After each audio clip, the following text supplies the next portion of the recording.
Chers frères et sœurs en Christ, amis croyants, que Dieu notre Père et Jésus-Christ notre Seigneur vous donnent la grâce et la paix dans l'Esprit Saint. Béni soit Dieu, maintenant et toujours.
fidèles téléspectateurs du Jour du Seigneur, bonjour.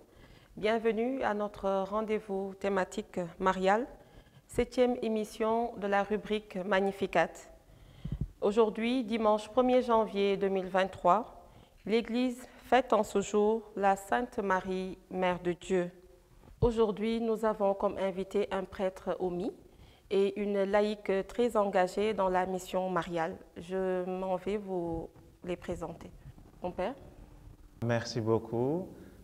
Moi, c'est le père Joël Christian Nyakarfay, oblat de Marie Immaculée, vicaire en service à la Fondation Sainte-Élisabeth de Mbourg. À ma gauche. Bonjour, chers téléspectateurs.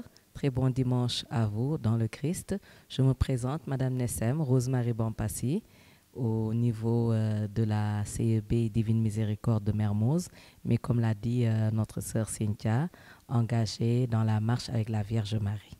Sans plus tarder, nous allons attaquer le thème du jour. Nous allons parler de la Journée mondiale de la paix. L'Église catholique propose au monde entier de célébrer la Journée mondiale de la paix le 1er janvier, et cela depuis 1968. À l'instigation du pape de l'époque, Paul VI, ses successeurs ont poursuivi cette célébration et aussi bien Jean-Paul II que Benoît XVI ont tenu à marquer d'une manière solennelle l'entrée dans la nouvelle année. Le pape François a, avec son style propre, repris le flambeau. La paix, un chemin d'espérance, dialogue, réconciliation et conversion. Chaque année, un thème différent est proposé. Et pour 2023, le pape François invite à méditer sur « Personne ne peut se sauver tout seul ».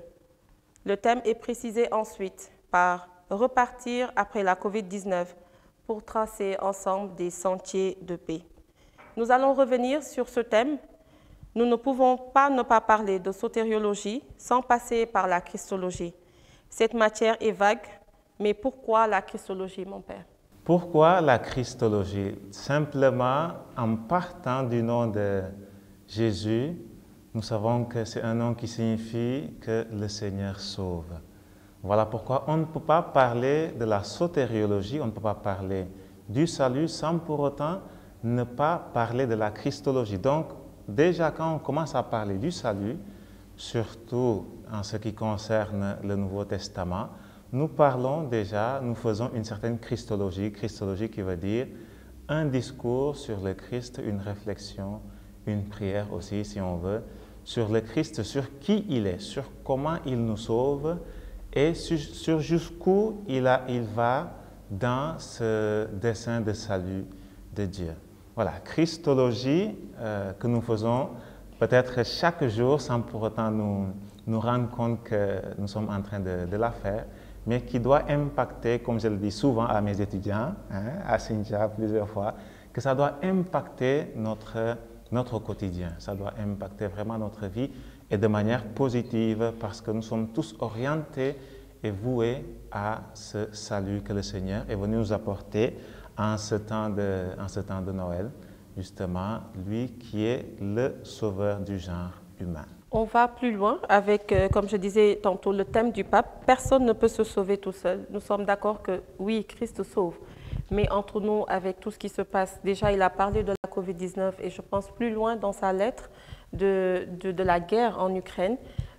Comment vous pouvez nous ressortir ce point-là, en fait, lié un peu à tout ce qui se passe en ce moment, après déjà cette crise de Covid-19 et ensuite la crise en Ukraine? Personne ne peut se sauver tout seul. Quand j'ai lu le message du pape, justement, deux choses m'ont touché. Il a fait écho justement de Fratelli Tutti, parce qu'il parle de la fraternité.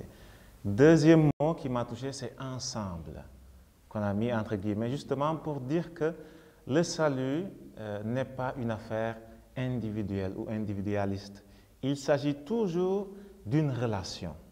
Il y a quelqu'un qui sauve et quelqu'un qui est sauvé, ou bien quelqu'un qui sauve et d'autres qui sont sauvés. Et je le dis souvent dans les homélies, en discutant avec les gens, est-ce qu'il y aura de la saveur s'il y a une seule personne au paradis? D'où l'importance de considérer cette soteriologie de manière, si on peut le dire ainsi, ecclésiale, ou bien de manière communautaire, parce que ecclésial risque d'exclure ceux qui ne sont pas dans l'Église, mais c'est un salut qui touche toute l'humanité et aussi toute la création, parce que ce salut n'est pas seulement le fait que nous soyons au paradis, mais c'est aussi cette création, n'est-ce pas, qui gémit et qui attend sa libération. Donc c'est quelque chose qui touche tout ce qui est dans la création que Dieu a accompli.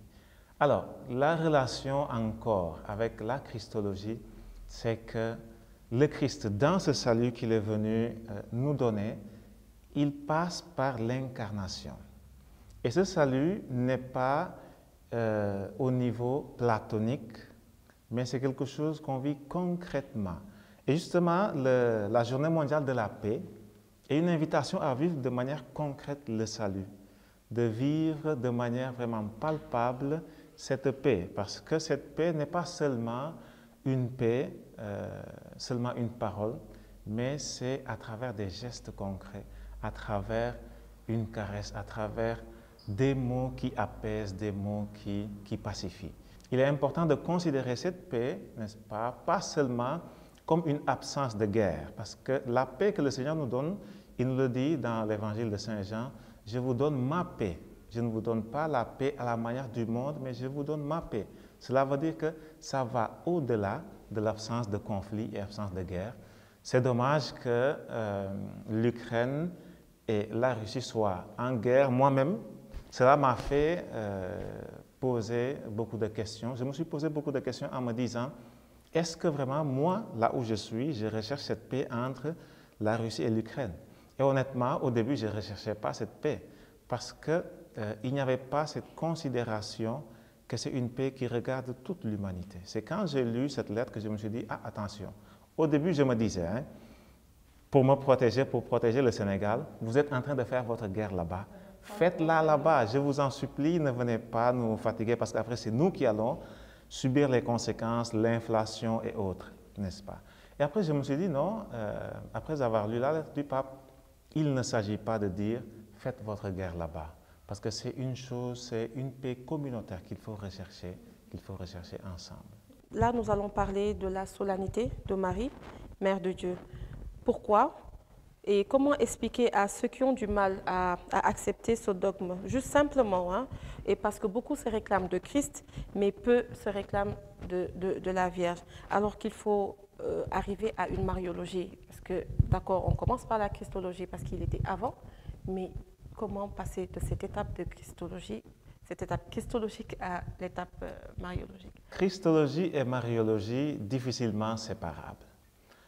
Parce que cette mère, c'est elle qui nous a donné ce Christ. C'est elle qui nous a donné ce Fils.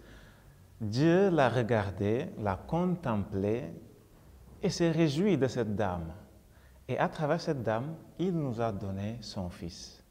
Alors, nous, que devons-nous faire? Devons-nous aller contre Dieu, comme avait dit Gamaliel, quand il s'agissait du procès de Paul? Est-ce qu'on doit aller contre Dieu ou on doit aller avec Dieu?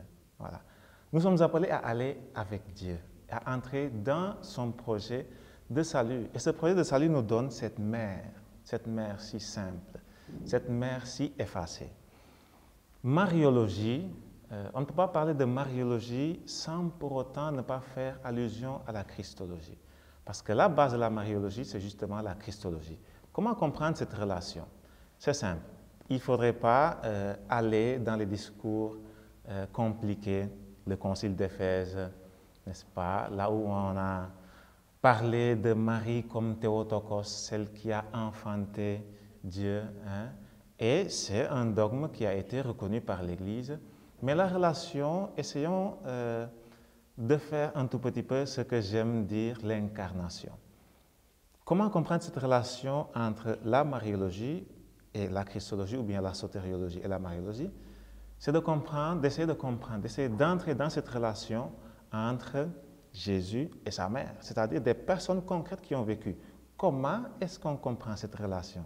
À partir de cela, on peut comprendre la relation entre mariologie et christologie.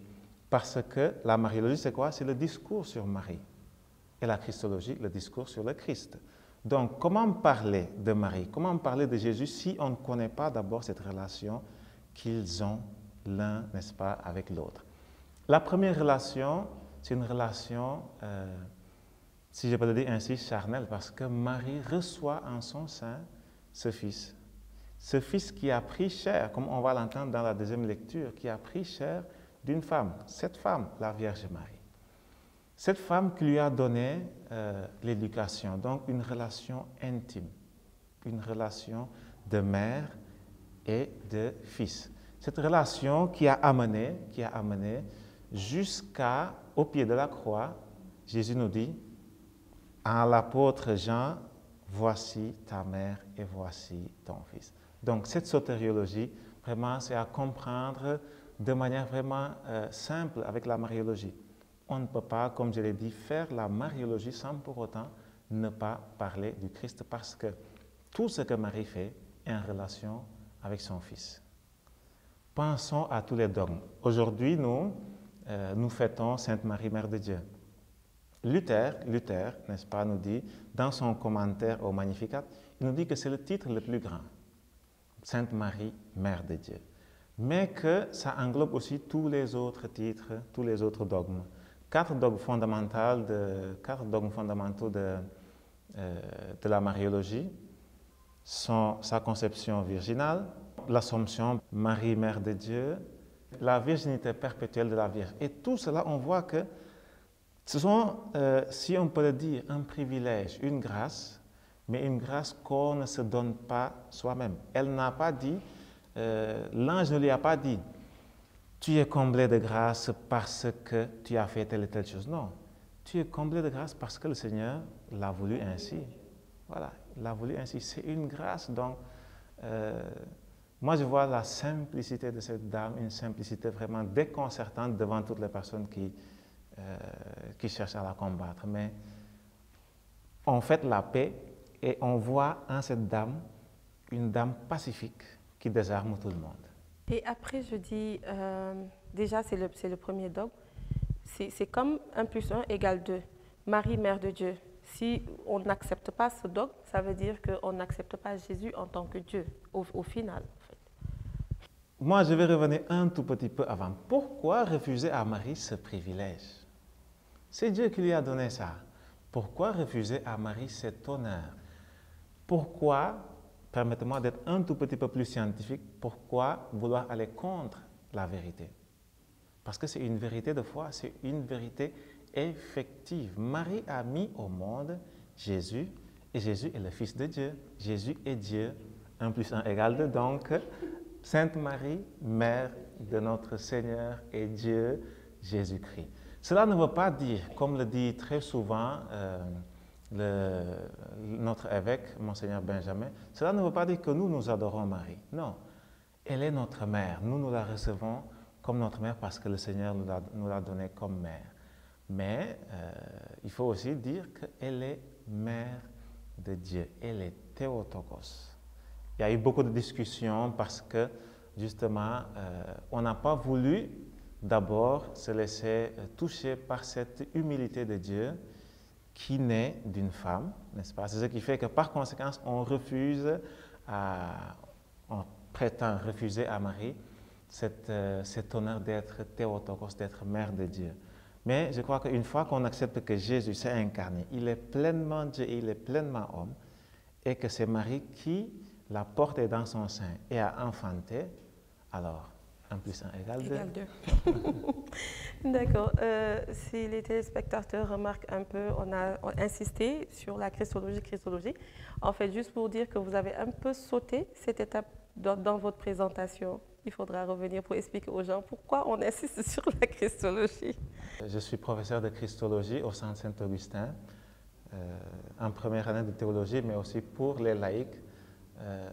J'ai eu l'honneur et le privilège d'avoir eu à faire une année, un semestre avec Cynthia, n'est-ce pas, pour des cours de christologie. C'est le fondement de notre théologie parce que notre foi est christocentrique, c'est-à-dire le Christ au centre.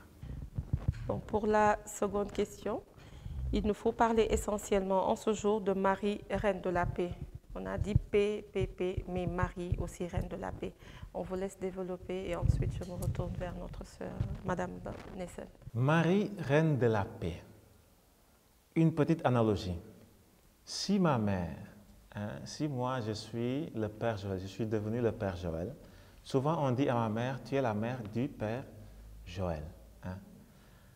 Si Jésus-Christ est le prince de la paix qui s'est incarné, sa mère qui a eu à porter cet enfant dans la paix, qui a fui en Égypte pour rechercher cette paix, elle a déjà en elle cette paix, n'est-ce pas, qui se manifeste à travers des gestes concrets de sa vie, des gestes de recherche de paix. Cette mère est la mère du prince de la paix, donc Marie, reine de la paix. Moi, j'aime cette scientificité, permettez l'expression 1 plus 1 égale 2. Voilà. Donc, Marie, notre mère, reine de la paix. Reine de la paix parce qu'elle partage, elle bénéficie de ce que son Fils lui donne, pleine de grâce.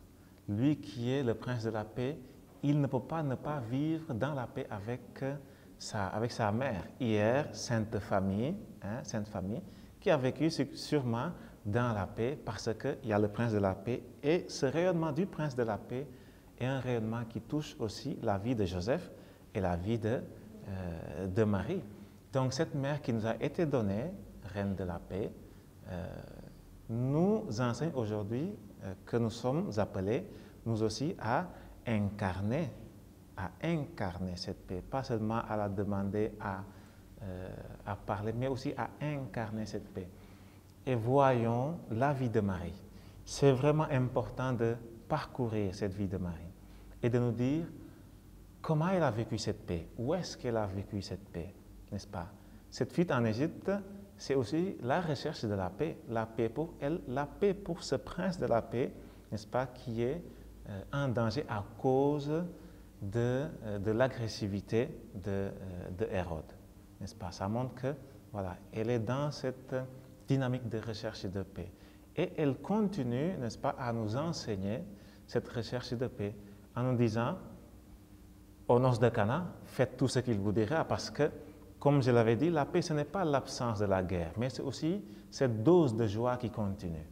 Vu qu'il y avait absence, il y avait manque de vin, il fallait qu'elle intervienne pour qu'il y ait cette paix, parce que paix accompagnée de cette joie symbolisée par le vin. Faites ce qu'il vous dira, et vous aurez le vin, vous aurez la joie qui accompagne toujours la paix. Donc, notre mère, reine de la paix. Reine de la paix. Et maintenant, je vais me tourner vers Madame Nessem.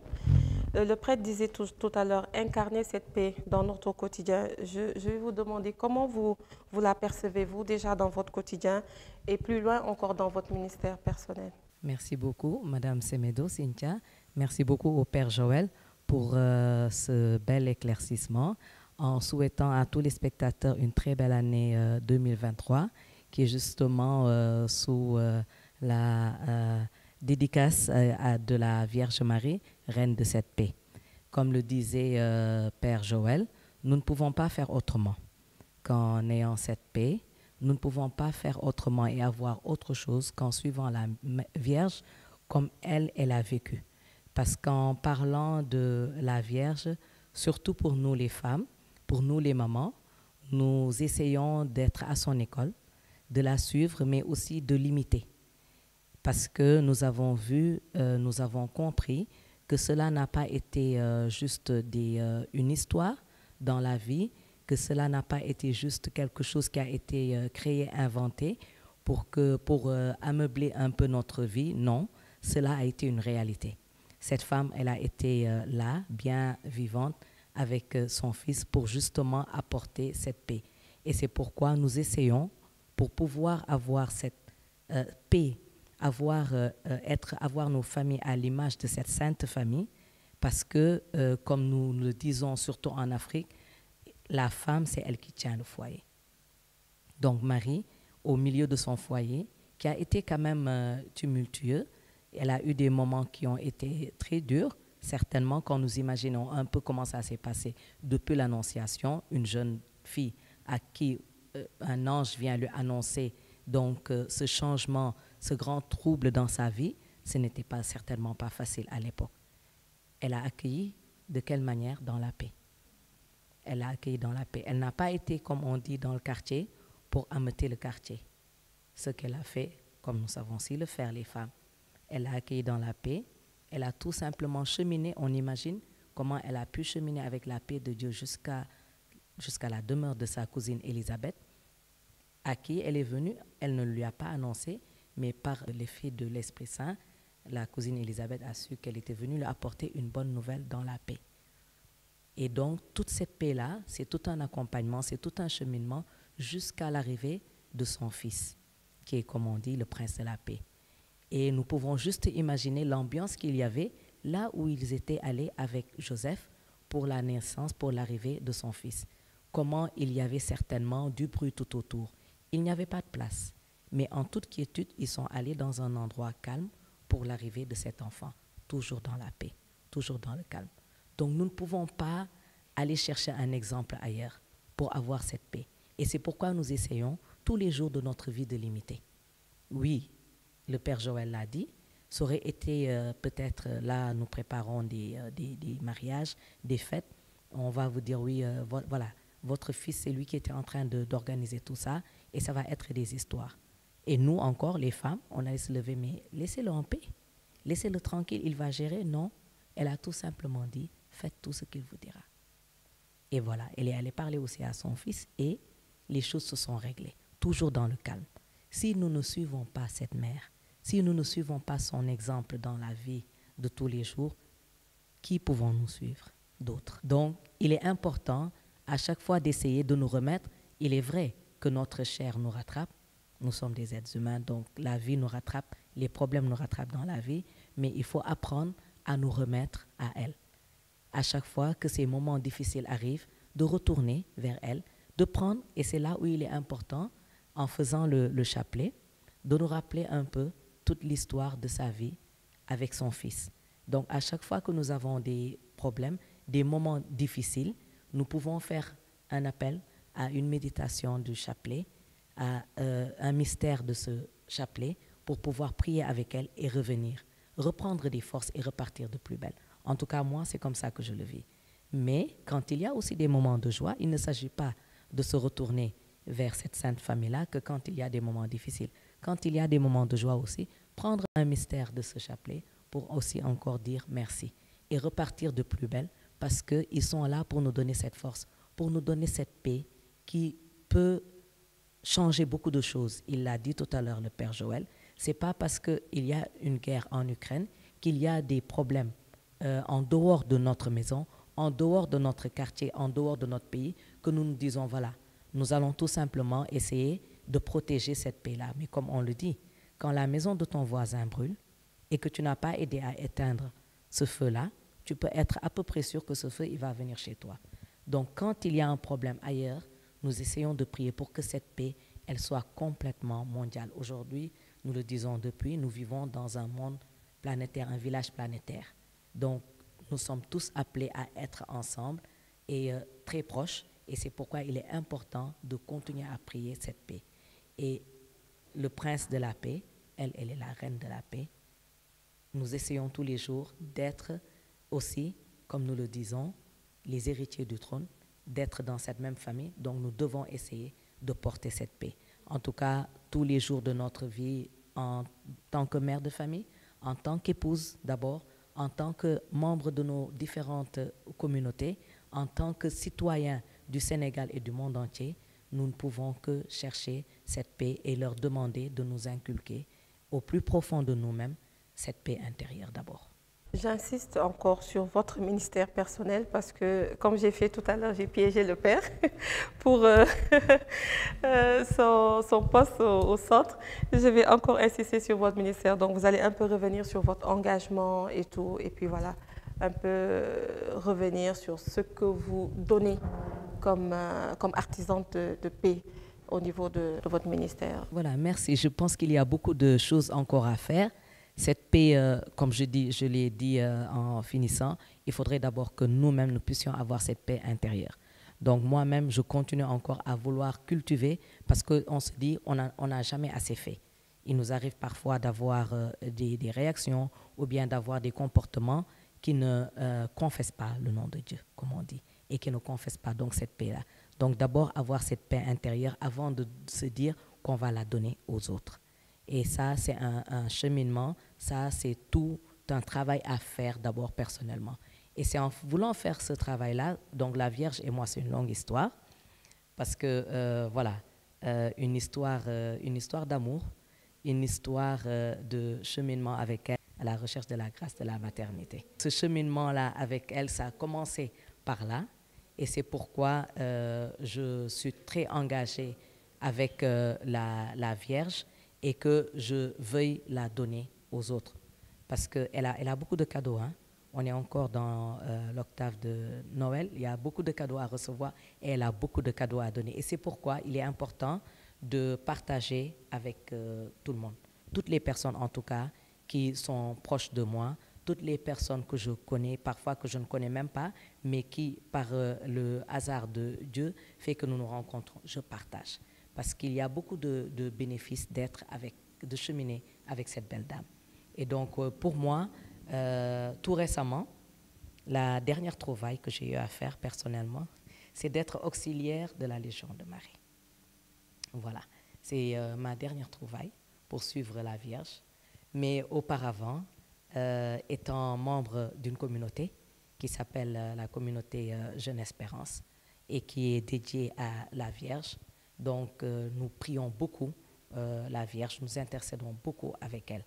Et voilà, au niveau de ma communauté, de la CEB Divine Miséricorde, avec les mamans, nous savons comment les mamans aiment parler de la Vierge, aiment prier la Vierge.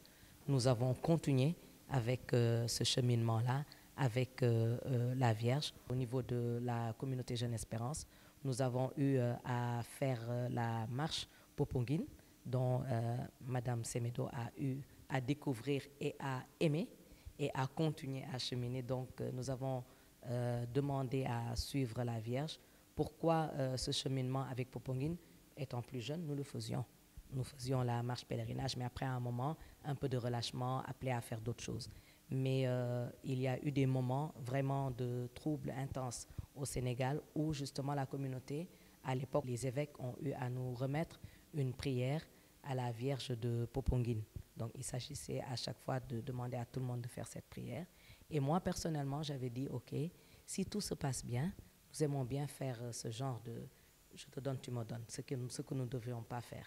Mais c'était si tout va bien, je reprendrai la marche pèlerinage, vraiment en action de grâce. Et effectivement, la paix a été vraiment donnée au Sénégal pendant ces moments de trouble, avec toutes les prières qui ont été formulées, avec notre communauté musulmane en accompagnement. Et j'ai repris la marche pèlerinage. Et au fur et à mesure, tout un groupe a eu à reprendre. Et nous y avons pris vraiment goût en nous disant, il y a beaucoup de choses à faire avec la Vierge, jusqu'à ce qu'un autre groupe se soit mis en place. Parce que comme on dit, le champ de Dieu, il est très large, les moissonneurs très peu nombreux. Et donc, il est important que nous puissions faire connaître ce cheminement avec la Vierge. Et voilà comment les personnes qui sont autour de nous découvrent c'est quoi le chapelet. Encore mieux, découvrent c'est quoi le rosaire. Découvrent c'est quoi la prière à la Vierge. Parce que comme on dit, c'est une porte. Mais ce n'est pas seulement une petite porte, hein, des portes à vitres là. C'est un grand portail avec les vitres qui sont c'est très clair. À travers cette vitre, une baie vitrée. On peut voir de l'autre côté. Donc c'est une très grande baie vitrée, la Vierge. À travers elle, on peut voir tout ce qui nous attend avec son Fils. Et il est facile de venir ouvrir cette baie vitrée. Donc il faut passer par elle pour tout simplement pouvoir atteindre son Fils. Et il est important de connaître le chemin. Parfois, malheureusement, tout à l'heure vous l'aviez dit, il y en a qui parlent beaucoup de Fils, qui parlent beaucoup de Jésus, mais qui ne connaissent pas vraiment bien la Vierge. Et ça, nous avons parfois tout simplement cet étonnement de voir des personnes qui ne savent pas réciter le chapelet. Je le dis tout doucement. Et cela existe. Et parfois, des personnes, on se dit, ah tiens, cette personne ne sait pas réciter le chapelet, nous nous étonnons. C'est vrai, parce que ces personnes ne sont pas allées très loin dans cette culture de la Vierge pour connaître c'est qui la maman. Oui, ils la connaissent parce qu'elle a eu à mettre au monde ce fils que tout le monde suit, que tout le monde connaît depuis plus de 2000 ans. Mais nous ne connaissons pas ce que la Vierge a fait totalement. Et elle a beaucoup fait. Elle a beaucoup fait depuis le début où elle a eu à dire oui. Et ce oui a été constant. Ce oui a été indéfectible. Tout le temps, le oui, pareil. Et je pense que aujourd'hui, si nous avons eu la grâce de pouvoir la fréquenter, de pouvoir mieux la connaître, de pouvoir mieux la découvrir, il est de notre devoir de partager avec toutes les personnes qui sont autour de nous. Donc voilà ma relation avec la Vierge. Et ça revient à, tout à l'heure quand elle parlait, ça revient au thème. On ne peut pas se sauver soi-même, c'est impossible. Et je rebondis un peu sur ce qu'elle disait tout à l'heure. C'est elle qui m'a pratiquement donné le virus de Popoguine. Je ne pensais pas faire la marche du tout, mais elle est tellement tenace. Ah non, non, non, il faut venir. Ah non. Et puis c'est comme une militaire hein, ou un gendarme. Et voilà, on a fait cette marche-là qui était très belle pour Popoguine. Et voilà, le virus est venu. Et c'est de là que, voilà, qu'on a reçu la grâce de la randonnée. Hein, ça a commencé par là. Et puis la Vierge n'a pas voulu s'arrêter. Elle a continué. Aujourd'hui, on voit tout ce qui se passe à Popoguine. Mais voilà, autant de grâce. Et beaucoup de paix aussi, beaucoup de paix. Nous allons tout de suite attaquer la rubrique découverte. Je disais tantôt que c'était un prêtre omis. Et là, nous allons le laisser se présenter, présenter sa congrégation et puis nous parler un peu de leur charisme. Père Joël, vous pouvez un peu revenir sur tout ce qui vous concerne, la congrégation, comment ça a démarré, votre charisme, voilà. Nous sommes les Oblats de Marie Immaculée. Juste une petite précision, souvent, on nous appelle les Pères Oblats. Nous ne sommes pas les Pères Oblats, nous sommes les Oblats de Marie Immaculée, parce que nous sommes composés de prêtres et de religieux, de frères. Voilà. La congrégation des Oblats de Marie Immaculée a été fondée en France, à Aix-en-Provence, par un prêtre, Saint Eugène de Mazenod, qui après sera canonisé, Saint Eugène de Mazenod, qui est né le 1er août 1782 et qui a commencé petit à petit, parce qu'il a ressenti cet appel de Dieu à offrir sa vie, pour les plus pauvres, Voilà pourquoi en 1816, il a fondé d'abord les missionnaires de Provence, puis les missionnaires de Saint-Charles et enfin, il s'est dit, mais pourquoi pas ne pas offrir cette congrégation à cette mère, n'est-ce pas, à la Vierge Marie. Voilà pourquoi nous sommes arrivés juste avant l'approbation quand elle était partie à Rome. Voilà pourquoi nous sommes arrivés à porter le nom de Oblats de Marie Immaculée, c'est-à-dire ceux qui sont des dons faits à cette mère, la Vierge Immaculée. Et cela a fait que, voilà, petit à petit, cette congrégation s'est élargie. Elle s'est élargie aussi parce que il y a cette beauté. Saint Eugène n'est pas comme Saint Ignace de Loyola ou bien Saint Jean Bosco, qui sont bien connus, hein, avant même peut-être de connaître un diocésain, un salésien ou bien un jésuite, on peut déjà avoir entendu parler de Saint Ignace ou bien de Saint Jean Bosco. Pour nous, ce n'est pas la même chose. Saint Eugène, il n'est pas extra connu. Ce qui fait que la congrégation s'est élargie, c'est que quoi? C'est que ceux qui vivent, ceux qui incarnent ce charisme sont attirants. Donc, ce qui fait que ceux qui nous voient vivre, les jeunes qui nous voient vivre, les laïcs qui partagent avec nous la mission, ont vu un certain style de vie. Et c'est ce qui a fait qu'ils se sont dit, mais pourquoi ne pas entrer dans la congrégation? Une autre précision, pardon.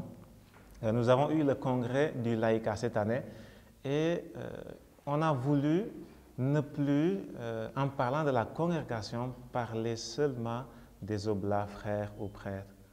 On parle tous maintenant, que ce soit des laïcs ou des autres, des oblats. Donc, moi, je suis oblat, la présidente des Amis de Saint-Eugène est oblate et tous ceux qui sont dedans sont oblats. Donc, on partage le fait d'être des gens qui sont donnés à Dieu à travers la Vierge. Et notre charisme, c'est quoi? Souvent on le dit, c'est l'évangélisation des pauvres. Les pauvres aux multiples visages, parce que des pauvres, comme le Seigneur nous le dit, vous en aurez toujours. Mais ce qui est important, c'est quoi? C'est de se laisser interpeller par notre contexte, par le temps, et nous dire qui sont les pauvres. Parce que chacun d'entre nous, d'une manière ou d'une autre, a une certaine pauvreté. Et c'est cela qui constitue, n'est-ce pas, notre charisme, le fait de rechercher la pauvreté de notre temps, la pauvreté d'un milieu, la pauvreté d'un contexte, d'une personne, n'est-ce pas, pour être missionnaire avec cette personne-là. Parce qu'il ne s'agit pas seulement aussi de se poser en sauveur de la personne ou bien d'un pays, d'un contexte, non, mais d'être missionnaire avec les personnes. Votre charisme commence par les pauvres. Vous n'allez pas plus loin dans l'éducation, par exemple, les écoles, etc. Voilà, très intéressante la question. Nous les Oblats, nous avons cette phrase qui nous dit « Il n'y a pas un ministère qui nous soit étranger ». Donc, on ne peut pas se dire, voilà, nous nous limitons aux écoles et si on voit une autre pauvreté, on fait appel à d'autres. C'est possible, ça peut aider à la collaboration avec les autres congrégations, mais nous sommes appelés aussi à nous ajuster, hein, à ne pas être commodes dans notre... si, par exemple, nous disions que notre charisme, c'est quoi? C'est de donner à manger aux pauvres, on peut tranquillement faire des centres de distribution de nourriture. Et ça peut être commode. Ça peut être vraiment très commode de se focaliser sur ça et d'être expert en ça. Mais je crois que nous sommes déjà entrés dans ce que le pape aussi, depuis son élection, nous dit, de ne pas se laisser, n'est-ce pas, entraîner dans cette commodité, de savoir se laisser interpeller et d'être dérangé par la pauvreté des autres, parce que ça doit nous toucher, ça doit être aussi objet de miséricorde, hein, être attentif à la pauvreté de l'autre pour pouvoir aller vers lui. Une autre question, elle se réclame cléricale. Vous avez un peu brossé, parce que je vois, on dit missionnaire, oblat, Marie Immaculée, congrégation cléricale. Ça a changé? Si, congrégation cléricale de droit pontifical, parce qu'il y a des clercs qui sont dedans.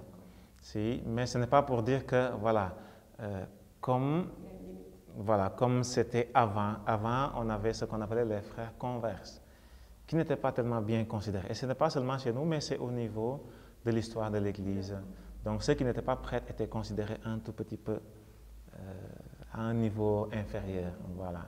Mais congrégation disons, de droit clérical, parce que, voilà, reconnue par le Vatican, et composée aussi de prêtres. La Vierge occupe cette place centrale alors dans votre... La Vierge, c'est notre mère. Nos constitutions et règles au numéro 10 nous disent « Ils la regarderont toujours comme leur mère ». Donc, toujours, ça veut dire que chaque jour, il faudrait qu'on ait cette relation particulière avec la Vierge. Voilà pourquoi, là où nous sommes, nous cherchons à répandre cette dévotion mariale, à répandre cette dévotion à cette mère qui est toujours avec nous. Et ça se voit aussi dans nos ministères. Nous avons par exemple ici au Sénégal 2 sanctuaires que les évêques nous ont confiés, n'est-ce pas, Temento et Elenkin. Avant, par exemple Lourdes. Lourdes, beaucoup ont connu les Oblats parce qu'on était présents à Lourdes. Donc, le sanctuaire de Pontmain en France. Donc, il y a beaucoup de sanctuaires qui nous ont été confiés, justement parce qu'il y a cette relation avec la Vierge, une relation filiale, une relation mère et fils. Et mère et fille, parce qu'il n'y a plus que les Oblats, il y a aussi les laïcs. Vous pouvez un peu revenir sur votre tenue, elle est assez spéciale. Comme je vous ai vu la dernière fois, j'ai dit, bon, peut-être que comme il était en Italie, mais c'est aujourd'hui que j'ai compris qu'il y avait cette tenue spéciale des Oblats. Voilà, notre tenue, en réalité, on nous dit que notre tenue doit s'adapter au contexte là où nous sommes, à l'église locale, là où nous nous insérons. Donc, si par exemple on part là où l'église locale dit aux prêtres, ne vous habillez pas en soutane, on ne va pas s'habiller en soutane, on va seulement mettre la croix parce qu'on nous dit que la croix est le signe distinctif des Oblats. Si on part au pôle Nord, nous avons des archives, non, nos premiers missionnaires qui étaient au pôle Nord, ils s'habillaient comme des Esquimaux, c'est-à-dire avec plein de peaux de loup, etc. Et la croix, point. Et ici, au Sénégal, nous savons que l'habillement, disons, des clercs, c'est la soutane. Et puis, nous, on a la ceinture de chasteté parce qu'on est religieux. Et donc, on y ajoute la croix, qui fait que quand vous voyez quelqu'un habillé comme ça, on se dit, tac, ça, c'est un oblat. Je me retourne vers Madame Nessem. Tout à l'heure, le prêtre parlait de cette ouverture avec maintenant les laïcs qui deviennent tous oblats. Vous pouvez nous dire un peu votre relation avec les OMI? On ne vous a pas invité pour rien. Si voilà, il y a une plus-value, le fait de fréquenter les OMI, comme vous êtes dans le même secteur, oui, dans votre démarche mariale. Je pense que la règle 10 des Oblats, ils la regarderont et la considéreront toujours comme une mère. Elle s'applique à nous tous. Elle s'applique à moi parce que justement, ils sont avec nous dans le quartier de Mermoz. Nous avons la grâce d'avoir leur maison administrative en réalité ici, dans notre quartier. Et donc, quoi de mieux que d'en profiter et d'en surprofiter? Parce que la chapelle est là où nous vous accueillons, parce que je me considère, après le discours de Père Joël, comme oblat. Donc, nous avons la grâce de pouvoir faire la messe tous les matins à 7h30 ici et d'avoir leur accompagnement. Très, très important parce qu'il leur aurait plu de dire, voilà, nous allons tenir nos messes entre nous, mais ils se sont ouverts aux fidèles qui se trouvent dans le quartier. Et de par là, évidemment, quand nous les voyons faire, quand nous les voyons vivre, ils nous incitent à faire de la même manière dans nos familles, dans notre quartier, dans nos CEB. Et donc, ils nous accompagnent dans nos prières. Ils nous accompagnent dans les prières de quartier de CEB pour les enseignements, justement, qui sont vraiment axés autour de la Vierge. Donc, pas plus tard que durant le mois d'octobre qui est dédié à la Vierge, nous avons eu la grâce d'avoir des enseignements avec Père Enzo, qui ne connaît pas Père Enzo dans le Sénégal, accompagné de Père Clément, et auparavant, Père Dominique aussi a eu à nous faire des enseignements ici même au niveau de la maison par rapport à la Vierge. Parce que tout simplement, ils ont ouvert leurs portes, ils ont ouvert leur cœur, ils ont partagé leurs connaissances par rapport à la Vierge. Nous n'avons pas dit non. Les mamans qui étaient là dans le quartier, donc Mermoz est là depuis 1973, ils ont rejoint dans les années 80, si je ne me trompe. La chapelle a été ouverte depuis lors et nous avons tout simplement hérité de cette grâce de pouvoir tout simplement les avoir à proximité et de profiter, comme je dis, de leur enseignement, de leurs connaissances et tout simplement de pouvoir nous réfugier dans cette chapelle quand nous en avons besoin pour avoir toujours cette tranquillité, avoir cette paix. Et tout simplement leur dire merci parce que la maison est ouverte. Nous avons la grâce de pouvoir venir faire ici notre sacrement de confession quand nous en avons besoin et ils sont toujours disponibles, toujours ouverts à nous enseigner, à nous écouter, à nous accompagner dans cette vie. Donc je pense que c'est une grande grâce que d'avoir les Oblats de Marie ici et nous sommes en même temps Oblats de Marie. Un appel aussi que vous lancez parce que souvent on est dans notre coin, on se dit non, les prêtres sont inaccessibles alors qu'on n'a pas essayé déjà, on n'aura pas essayé. Donc une grande grâce, une grande plus-value alors pour le quartier et tous qui sont aux environs. Parfaitement, parce que ce n'est pas seulement que le quartier d'ailleurs qui en profite. Quand justement les gens nous voient à la sortie de la messe le matin, comme c'est une route assez passante, ils nous voient debout. Après, oui, qu'est-ce que vous faisiez? Ah, on sort de la messe. Ah, on a la possibilité de venir faire la messe, comme on dit. Parfois, on pense que les portes sont ouvertes. C'est parce que tout simplement, et la parole a dit, frappez. Maintenant, c'est la rubrique dévotion.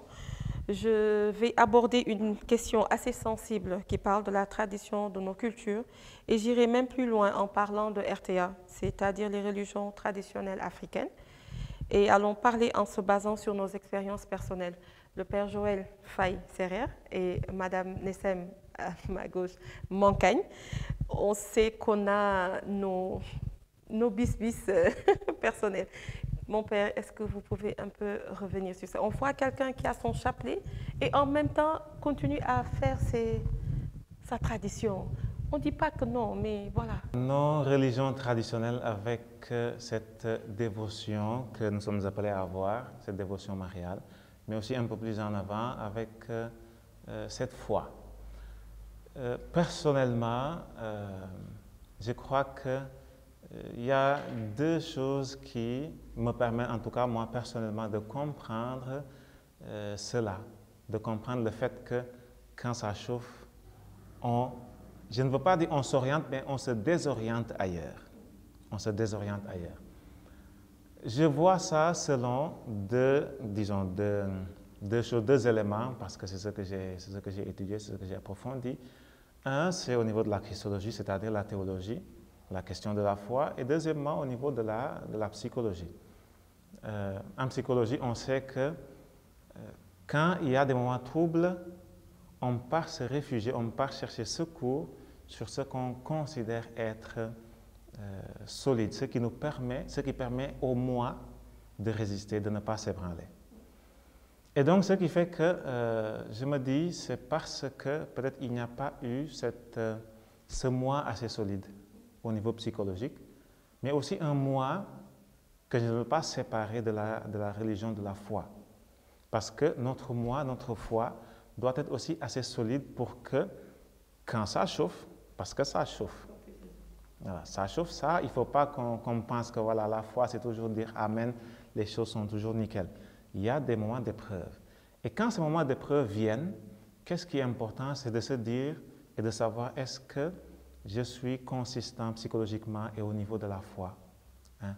Est-ce que je parviens à identifier là où se trouve ma stabilité? Est-ce que ma stabilité se trouve au niveau de là où je vais me désorienter? Parce que qu'est-ce qui se passe souvent? On va là-bas. Quand on pense que les choses se sont calmées, on revient au Seigneur, n'est-ce pas? On revient au Seigneur justement parce qu'on se dit, ou bien on pense que c'est le Dieu de la paix dans le sens d'absence de trouble. Alors que le Dieu de la paix qu'il est pour nous, ce n'est pas le Dieu qui nous dit que tu ne vas jamais vivre des moments d'épreuve. Non, c'est le Dieu qui nous dit, même dans les moments d'épreuve, je suis avec toi. Et souvent, c'est ce qu'on oublie. C'est ce qu'on oublie. Donc, les religions traditionnelles que nous avons ont précédé, n'est-ce pas, cette manifestation, cette pleine manifestation. Nous avons eu cela comme deuxième lecture, la lettre aux Hébreux. Ce que Dieu a manifesté, il y a de cela plusieurs temps, n'est-ce pas, de formes diverses. Aujourd'hui, il nous le manifeste et de manière définitive en son Fils. Donc, les religions traditionnelles africaines ont précédé, n'est-ce pas, en quelque sorte, cette évangélisation, cet accueil du Christ manifesté. Et une fois qu'on est devant cette vérité manifestée, parce que ce sont des religions qui cherchaient la vérité, qui cherchaient la paix, qui cherchaient la félicité, c'est-à-dire le salut, une fois qu'on a le prince de la paix, celui qui vient nous sauver, pourquoi aller chercher ailleurs? Pourquoi aller chercher ailleurs? Mais ça demande aussi un cheminement progressif personnel, n'est-ce pas? Certains ont eu cette grâce et cette force de dire « Man Yesu rek, donc je ne vais pas aller ailleurs ». Il ne faudrait pas aussi entrer dans une certaine discrimination ou bien jugement en disant les autres « Voilà, vous êtes toujours chez tel ou bien chez tel ». Non, il faut considérer aussi le cheminement personnel au niveau de la foi, mais aussi la force, disons, la force d'âme et la force psychologique. Madame Nessem, je me retourne vers vous pour la même question, pour cette dévotion. Où est les dévotions mariales ou dévotion RTA? Voilà, présentée comme ça. Je rebondis sur les propos de Père Joël par rapport au fait qu'il est important de pouvoir cheminer justement avec ces personnes qui sont encore dans ces traditions et cette culture. pour pouvoir les amener à la lumière du Christ, Prince de la paix. Comme la parole aussi le déclare, il a laissé les 99 brebis pour aller chercher la 100e qui était égarée. Et il est de notre devoir, maintenant que nous y voyons plus clair, comme le dit la parole aussi, que les écailles de nos yeux sont tombées, de permettre aux autres d'y voir plus clair.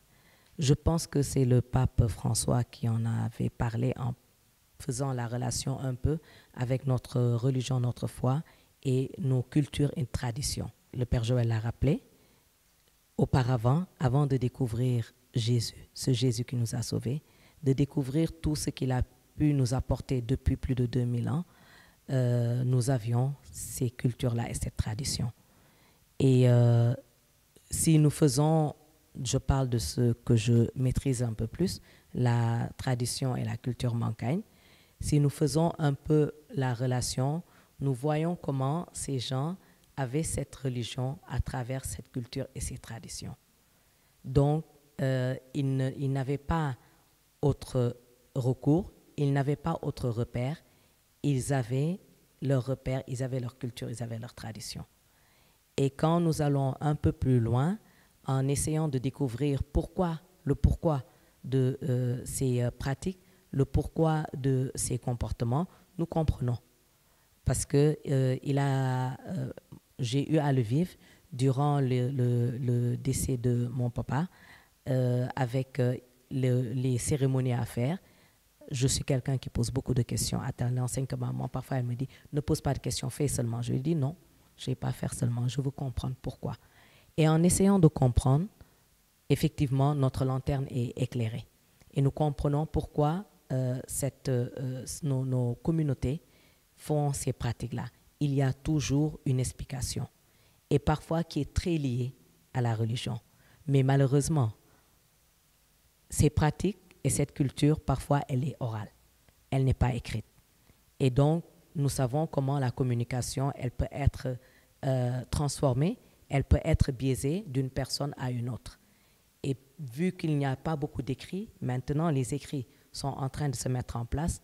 Aujourd'hui, d'ailleurs, de la semaine dernière, il y a eu une dédicace de livres avec les pratiques pour la communauté mancagne qui permettent à cette communauté-là de mieux comprendre ces traditions, où nous devons nous arrêter, ce que nous devons faire. Parce que si aujourd'hui, le prince de la paix est venu, comme nous disons, vaine serait sa mort sur la croix si nous ne croyons pas que nous avons été sauvés. Parce que lui, il s'est donné jusqu'à la croix par amour.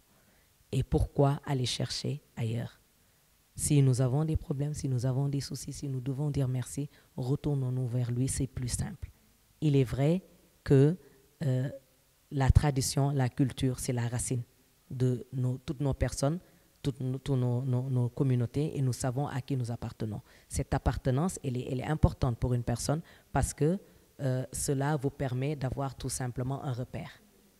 Exactement, d'avoir une identité. Mais il faudrait faire la part des choses. Jusqu'où nous devons aller? Pourquoi nous devons faire? Pourquoi nous ne devons pas faire? Et c'est là où il est important de rester avec ces personnes qui ont les chapelets et qui font autre chose. Ils ont les chapelets, ils font autre chose. Il faut leur faire comprendre pourquoi vous devez, maintenant que vous en tenir à ce chapelet-là, vous en tenir à la messe que vous allez faire et tout simplement aller au-delà de ces sacrifices qui sont faits, parce que le sacrifice ultime, si nous nous disons chrétiens, catholiques, baptisés et que nous croyons en cela, nous croyons que nous avons été sauvés le jour de notre baptême, que nous appartenons à une famille, nous ne renions pas nos familles mancagnes, nous ne renions pas nos familles sérères, nous ne renions pas ces traditions et cette culture parce que c'est une appartenance, parce que comme vous l'avez si bien dit, c'est une identité, mais nous devons savoir que notre grande famille, c'est la famille de Jésus-Christ, de Marie et de Joseph. Maintenant, nous devons aller au-delà de ces sacrifices, nous devons aller au-delà de ces croyances, comme on dit. Il y a beaucoup plus d'écrits maintenant, et cela nous permet, à nous, les générations actuelles, les générations futures, de comprendre pourquoi il y avait tel sacrifice, pourquoi il y avait telle cérémonie, pourquoi cela se faisait.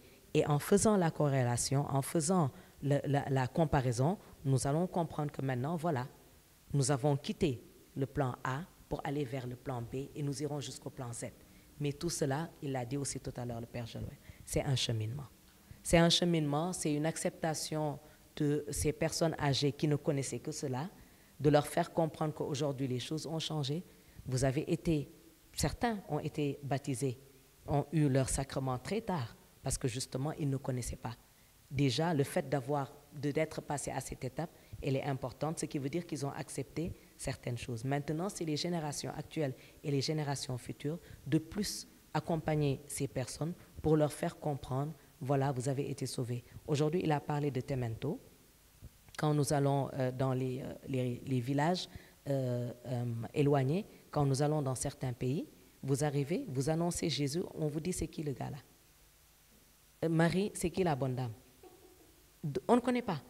Donc, ce sont ces personnes qui sortent de ces villages, qui sortent de ces contrées, qui viennent nous rencontrer dans la ville et qui vous amènent leurs croyances et leurs pratiques et qui, quand on n'est pas bien ancré, pas bien assis,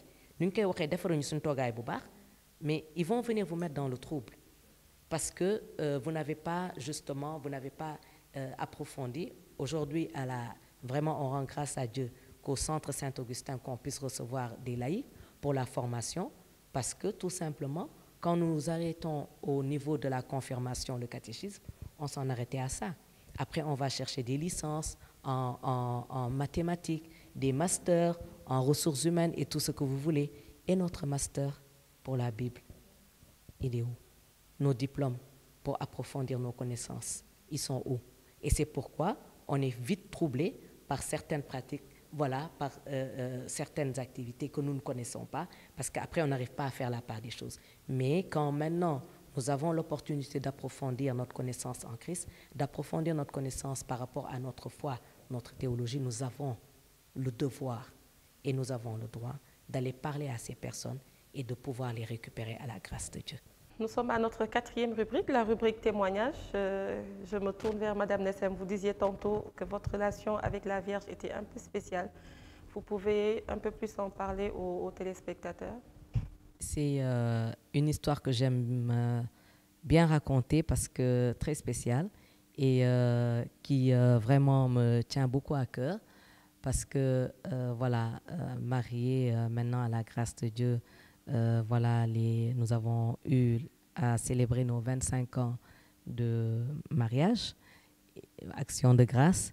Mais auparavant, comme nous l'avions dit, ça n'a pas été toujours facile parce que nous savons que quand deux personnes se marient, la suite logique des choses, c'est d'avoir un enfant pour créer un foyer, le rendre encore plus beau. Et nous oublions souvent que ce foyer, il peut être juste avec deux personnes, si Dieu en a décidé ainsi, et l'accepter. Mais ce n'est pas évident pour un jeune couple de l'accepter aussi facilement en se disant, voilà, nous sommes peut-être appelés à rester seuls et nous prions donc voilà, des neuvaines, voilà, des prières et voilà, comme on le disait tout à l'heure, en bonne mancagne, on m'a fait passer de telle personne à telle autre personne.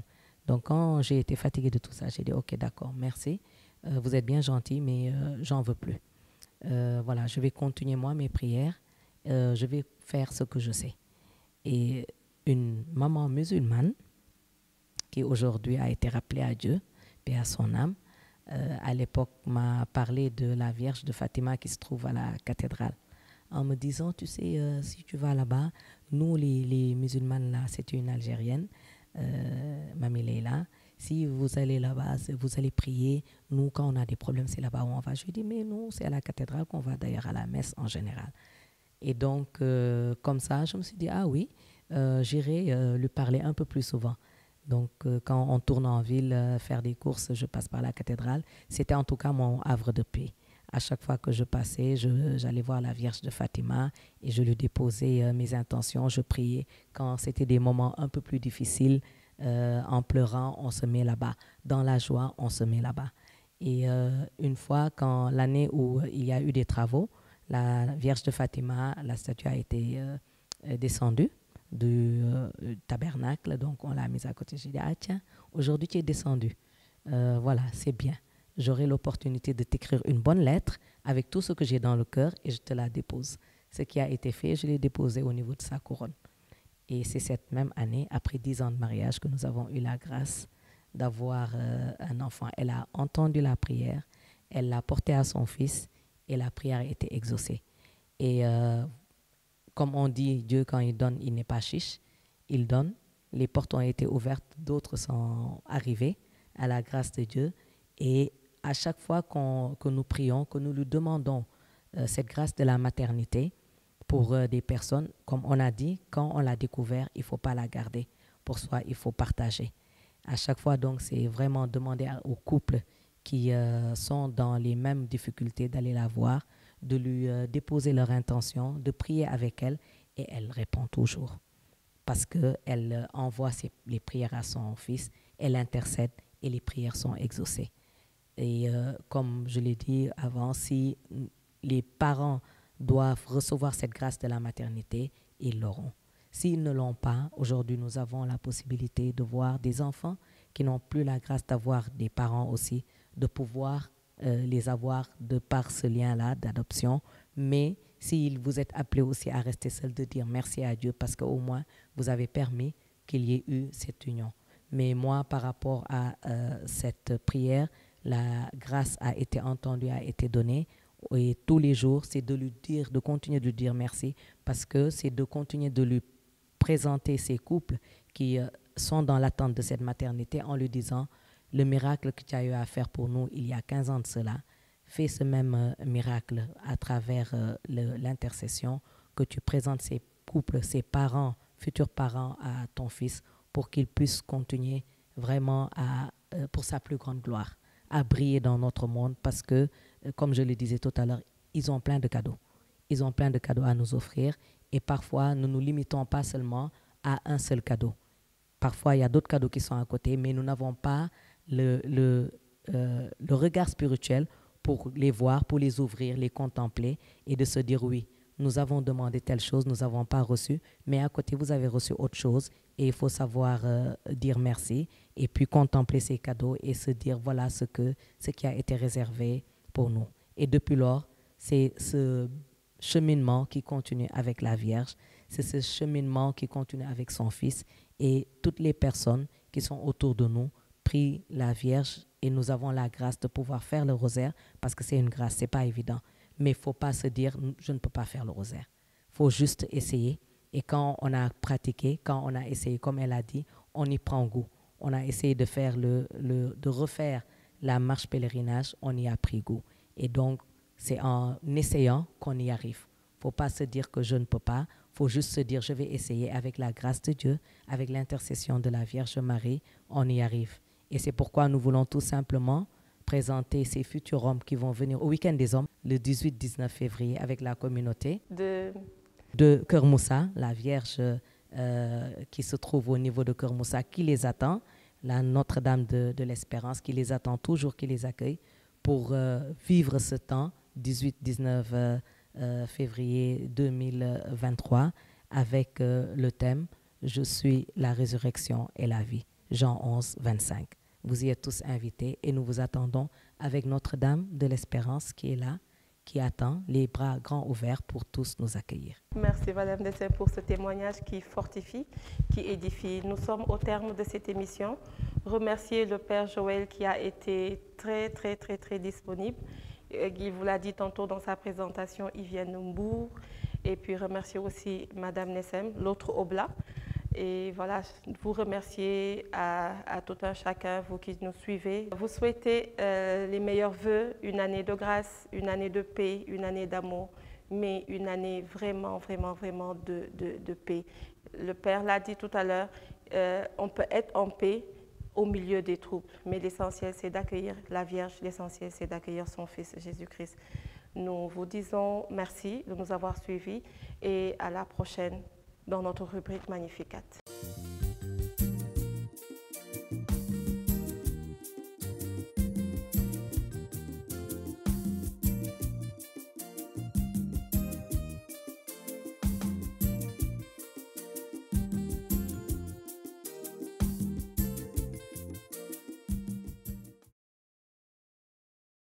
Juste après la solennité de la naissance de notre Seigneur Jésus-Christ, le Prince de la paix, nous fêtons la solennité de Marie, Mère de Dieu, ce Dieu qui s'est incarné, c'est-à-dire qui a pris notre chair en l'assumant jusqu'au bout et aussi en l'assimilant totalement, à l'exception du péché, c'est-à-dire en l'assumant et en l'assimilant dans la condition première, quand elle a été créée et façonnée par Dieu lors de la création.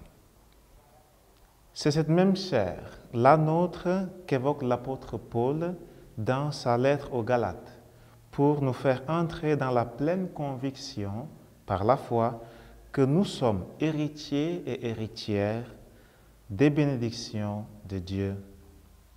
Lorsqu'est venue la plénitude des temps, nous dit-il, Dieu envoya son Fils, né d'une femme, né et soumis à la loi de Moïse, afin de racheter ceux qui étaient sous la loi, ceux qui étaient soumis à la loi.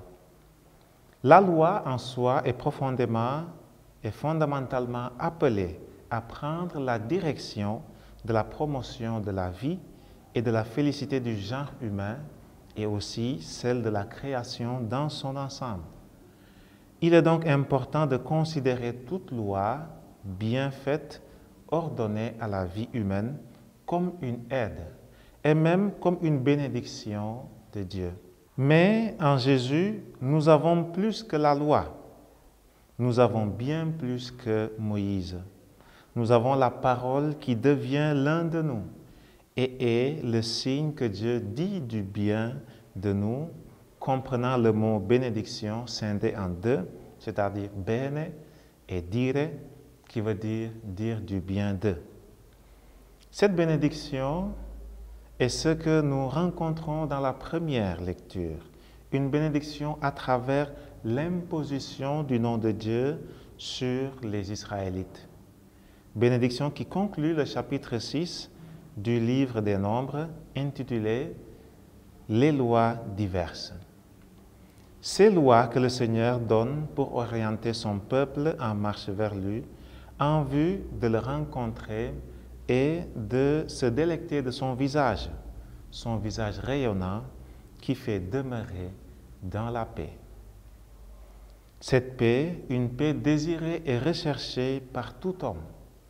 Cependant, elle est très souvent recherchée individuellement et de manière égoïste, en excluant les autres ou en les combattant, et même pire, en allant jusqu'à être indifférent devant eux. Nous fêtons aujourd'hui la journée mondiale de la paix, cette paix qui est un don que nous avons déjà reçu de Dieu, parce que aimé par lui.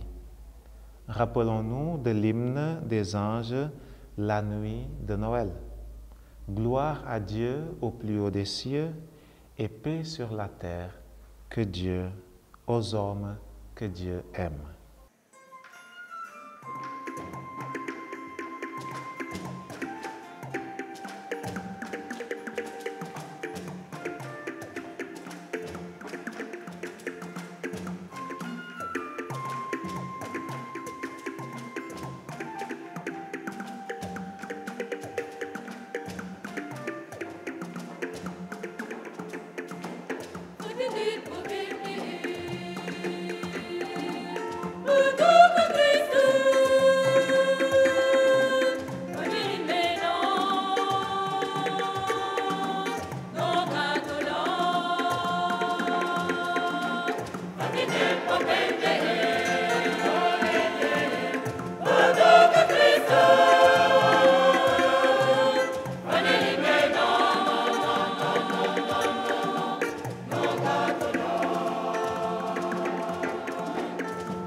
Chers frères et sœurs en Christ, amis croyants, la solennité de la Vierge Marie, Mère de Dieu, doit impacter concrètement notre vie, surtout en cette année pendant laquelle nous voulons continuer à approfondir notre relation avec elle. Cette mère qui est la nôtre, par le bien vouloir de son Fils, qui nous veut en sécurité et en paix avec elle et avec nos frères et sœurs.